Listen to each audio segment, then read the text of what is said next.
Sa kabila po ng nagdaang unos at kahit pa maulan ngayong Pasko sa Eastern Samar, tuloy po ang pagdiriwang doon ng ating mga kababayan.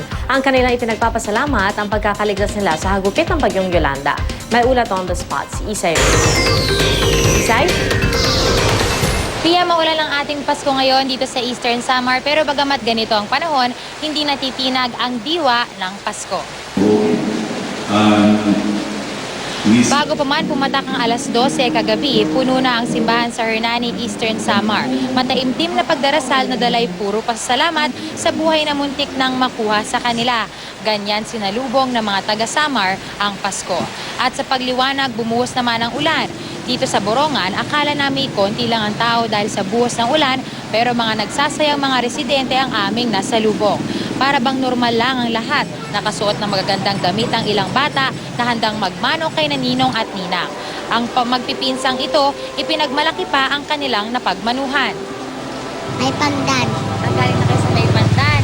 Kapiluntan nyo na yung mga ninong-ninang doon. Opo. May namanuhan ka o may Opo. talaga? Marami na kayo namamanuhan? Opo. Marami na? Matingin Opo. na kung gaano kadami na.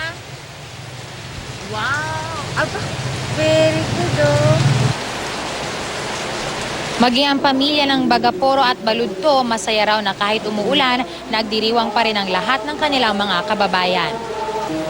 Kahit maliit yung namin, na hihingian, masaya naman kami kasi nagkaunti.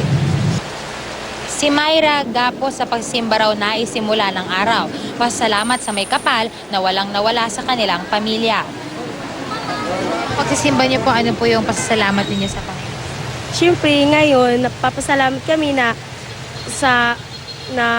naligtas pa rin kami sa kabila ng lahat. Papasalamat tayo na buhay pa rin tayo ngayon. Ano man ang unos na pinagdaanan ng mga taga-Eastern Samar, hindi raw kailanman matitinag ang kanilang pananampalataya, pagmamahalan at pasalamat sa walang sawang tulong na inihahatid sa kanila.